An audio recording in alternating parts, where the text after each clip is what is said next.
saat pembangunan Menara 165, saat itu terhenti di lantai 4. Anda bisa bayangkan, uangnya habis, dukungan habis, tidak ada apa-apa lagi.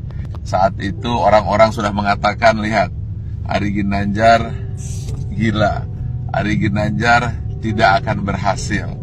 Kemudian mulai orang-orang menasehati saya.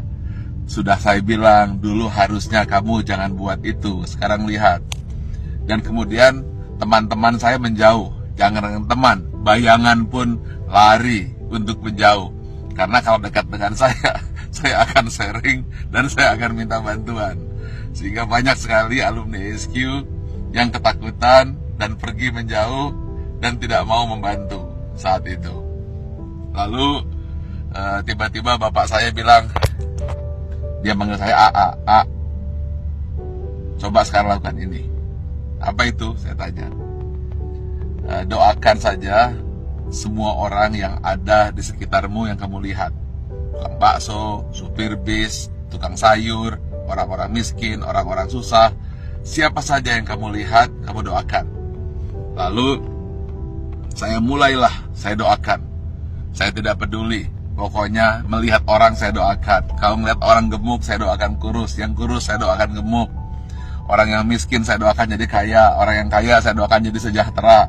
Orang yang sakit saya doakan sembuh. Pokoknya ngelihat apa saja saya doakan. Bahkan kucing lewat pun saya doakan dapat makan. Lalu tiba-tiba di sebelah kanan jalan saya menuju Menara 165 ada sebuah gedung yang nasibnya sama dengan saya. Hampir menjadi kuburan tua. Atau mungkin rongsokan batu dan besi. Setiap hari saya doakan. Berdua dengan bapak saya. Setiap saya lewat saya doakan. Believe it or not, setelah 2 tahun, tiba-tiba ada satu orang mulai bersih-bersih. Ada yang kerja ini. Besoknya 2 orang, 4 orang. Dan akhirnya mulai banyak orang kerja. Gedung yang milik orang yang saya tidak tahu siapa yang punya gedung itu, kemudian tiba-tiba selesai. Saat yang bersamaan, believe it or not, Menara 165 selesai, 25 lantai dan masjid di puncaknya, yang katanya menjadi masjid tertinggi nomor 2 di dunia. Nomor 1-nya saya tidak tahu ada di mana. Saya ingin sampaikan ini, bahwa kita harus senantiasa berpikir positif, senantiasa mendoakan orang lain, dan jangan berpikir negatif.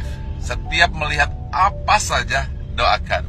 Atau ketika melihat orang berdoa, aminkan. Intinya, jangan pernah berkata negatif, jangan pernah berpikir negatif. Jangan pula bahkan berbisik negatif. Jadi jangankan mulut, hati pun selalu positif dan positif. Itulah rahasia yang selalu saya lakukan hingga hari ini. Dan believe it or not, semua kebaikan-kebaikan yang datang, keburukan-keburukan, alhamdulillah terhindar. Ya tentu saja ada sedikit-sedikit, tapi tidak mampu merusak hati kita. Jadi senantiasalah berpikir baik, kemudian berhati baik, berbicara baik, hasilnya akan baik, yang datang akan baik. Tapi kalau hati buruk, kemudian pikiran buruk, bicara buruk, tindakan buruk, yang buruk akan datang padamu.